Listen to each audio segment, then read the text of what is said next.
Hello friends, good morning, नमस्ते। कैसे हैं फ्रेंड्स? मैं एस.के. Saroj, English teacher. जैसा कि हमारा लास्ट वीडियोस पास्ट टेंस को कंप्लीट किया और मैंने कोशिश किया फ्रेंड्स कि उसके लास्ट में मैंने उसको प्रैक्टिस भी उसके साथ साथ किया।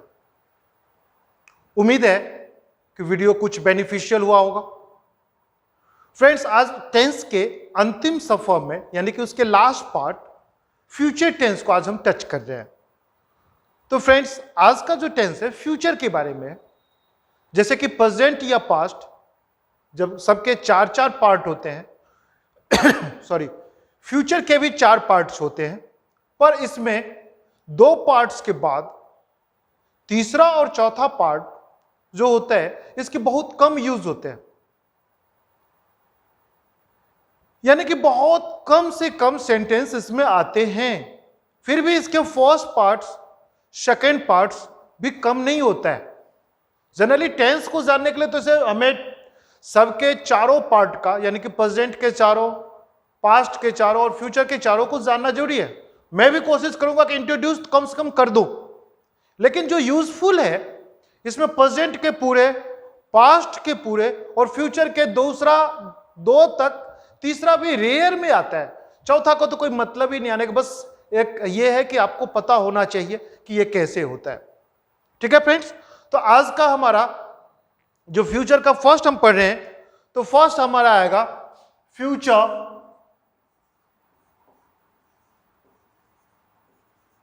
सिंपल।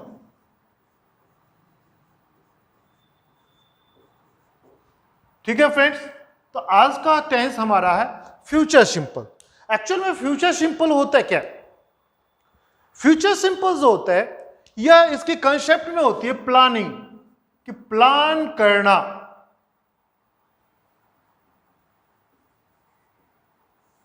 यानी कि योजना बनाना, योजना तैयार करना, यह इसके कंसेप्ट होती है। फ्यूचर सिंपल का कंसेप्ट है योजना तैयार करना। कोई भी काम कर रहे हैं, उस काम करने के लिए एक प्लान करना ही फ्यूचर सिंपल होता है। ठीक है फ्रेंड्स, अब हम अगर इसके पहचान के ऊपर जाते हैं, तो फ्यूचर सिंपल की पहचान के रूप में अगर आते हैं, तो इसके हिंदी से तो बहुत इजी पहचान होता है कि जिस हिंदी वाक्य के अंत में, जिस हिंदी वाक्य के अंत में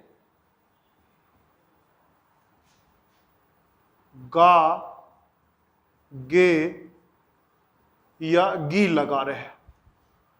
लेकिन जैसे इसके इंग्लिश से हम आते हैं, तो इंग्लिश में आते हैं तो कह रहा है कि the sentence which has tomorrow और नेक्स्ट के साथ या तो डे हो, टाइम हो, वीक हो, ईयर हो, एक्सेट्रा, कुछ भी हो, तो यह फ्यूचर का होता है। इसमें टुमारो भी आता है और टुमारो के बाद नेक्स्ट के साथ कुछ भी ऐड किया जा सकता है। Next day, next time, next month, next year या नेक्स्ट कुछ भी हो, तो वह आने वाले टाइम के लिए, यानी कि फ्यूचर के लिए इंडिकेशन होता है। ठीक है फ्रेंड्स, तो हमने फ्यूचर सिंपल के कंसेप्ट को देखा, यानी कि प्लानिंग, हिंदी से योजना तैयार करना। अब इसकी पहचान की बात हुई, तो हिंदी से इसकी पहचान होती है कि जिस हिंदी वाक्य में गा, गे, गी लगा हो उसे फ्यूचर सिंपल कहते हैं। लेकिन अगर हम इंग्लिश से इसकी प्रिपरेशन करें, तो ऐसे वाक्य जिस वाक्य में या तो टुमारो लगा हो या नेक्स्ट के साथ कुछ ना कुछ लगा हो, next time, next day, next week, next month, next year, etcetera, तो वह फ्यूचर सिंपल को इंडिकेट करता है। अब बात जहां तक आती है इसके स्ट्रक्चर की, इसके स्ट्रक्चर में नंबर वन में हम लाते हैं अफर्मेटिव। अफर्मेटिव सेंटेंस यानी कि सकारात्मक, इसके दो तरीके से होते हैं। पहला उसका होता है स्ट्रक्चर सब्जेक्ट प्लस शैल या will plus V1 object and other words. तो बहुत ही सिंपल है, इसमें हमें ध्यान करना है तो शैल और विल के बारे में। तो I और V के साथ शैल का प्रयोग होता है, जबकि विल जो है रिमेन जो भी होता है, रिमेन कुछ भी होता है उसके साथ विल का प्रयोग किया जाता है।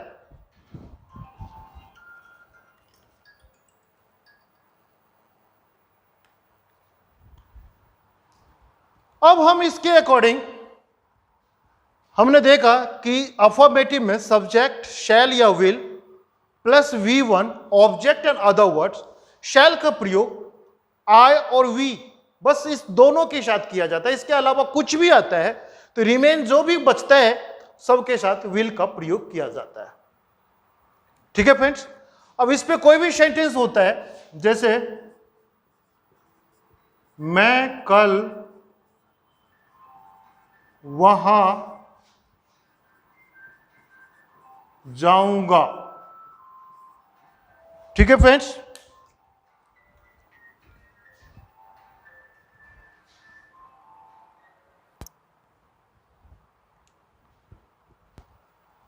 तो फ्रेंड्स हमने ये देखा कि सब्जेक्ट में अगर I और V आ जाता है तो उसके साथ शैल, रिमेन कुछ भी होता है तो उसके साथ विल का प्रयोग करते हैं।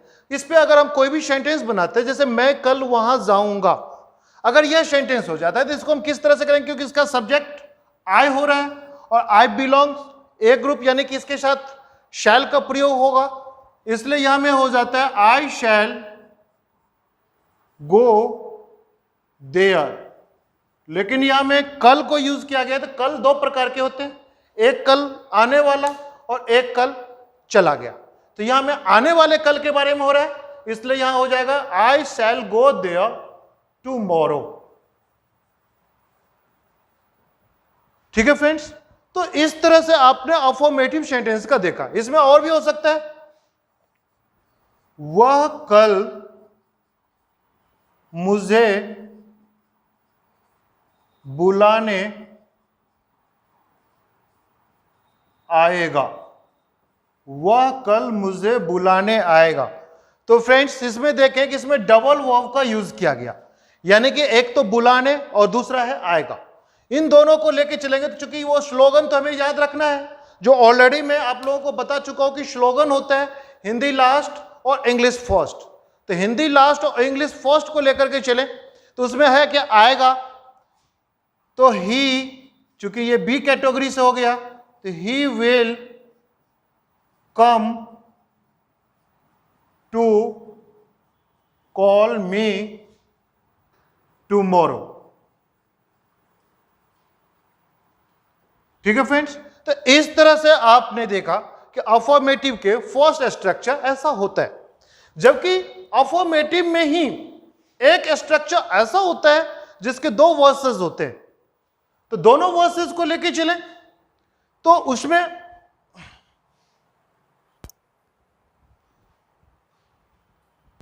तो दोनों वर्सेस को लेने पे फ्यूचर सिंपल के साथ प्रेजेंट सिंपल को ऐड किया जाता है। तो इसके स्ट्रक्चर में अगर हम अफर्मेटिव के ही दूसरा स्ट्रक्चर अगर हम लेते हैं तो इसका होता है कि इफ यूज होता है, if plus subject plus V1 या V5 plus object and other words plus comma plus subject shall या will plus V1 object and other words.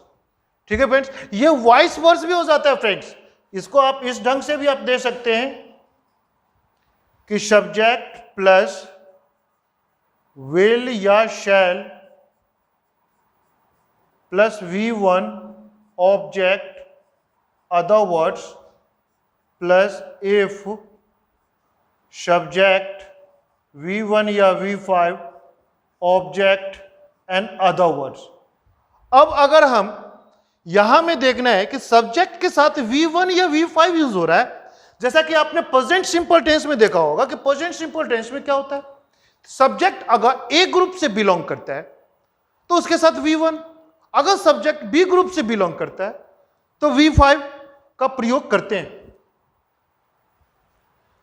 तो सब्जेक्ट के बारे में, सब्जेक्ट को जब हम कैटेगराइज करते हैं तो ए ग्रुप सब्जेक्ट और बी ग्रुप सब्जेक्ट, अगर आपको यहां क्लियर नहीं हो रहा है तो आप इसके फर्स्ट जो प्रेजेंट सिंपल की जो वीडियोस क्लियर किया था कि प्रेजेंट सिंपल में सब्जेक्ट को कैटेगराइज किया गया था कि belonging to A group and belonging to B group. If subject belongs to group A with this V1, if subject belongs to group B with that V5 is used. तो same way यहां में आपने देखना है कि subject यहां में अगर ए ग्रुप से हुआ तो V1, सब्जेक्ट बी ग्रुप से हुआ तो V5 का यूज करेंगे। सेम वे वाइस वर्सेस है कि यहां में V1 और V5 को कैटेगराइज आप कर लेंगे। ठीक है फ्रेंड्स, अब इस पे कोई भी सेंटेंस अगर आता है, अगर वह कल स्कूल जाएगा, ठीक है फ्रेंड्स, अगर वह कल स्कूल जाएगा तो मैं अपना काम पूरा करूंगा। अगर यह सेंटेंस हो जाता है कि अगर वह कल स्कूल जाएगा तो मैं अपना काम पूरा करूंगा।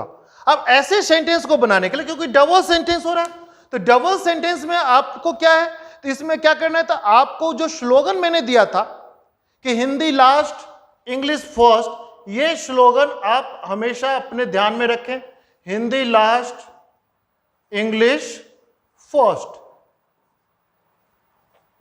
यही स्लोगन यहां में यूज होता है कि लास्ट सेंटेंस जो रहा है, मैं अपना काम पूरा करूंगा अगर वह कल स्कूल जाएगा। क्योंकि हमेशा हिंदी में अगर दो सेंटेंस होते हैं तो लास्ट वाले सेंटेंस को फर्स्ट और फर्स्ट वाले को लास्ट पे बनाते हैं, तो उसी पे आया, तो ये आएगा सेकेंड स्ट्रक्चर पे कि मैं अपना काम पूरा करूंगा, मतलब I shall complete my work if he, चूंकि he belonging to group B, that's why with he V5 will be use. तो अगर वो स्कूल जाएगा, if he goes to school tomorrow. ठीक है फ्रेंड्स, तो इस तरह से आपने देखा कि future simple affirmative having two types of structure, one structure simple and second is called compound।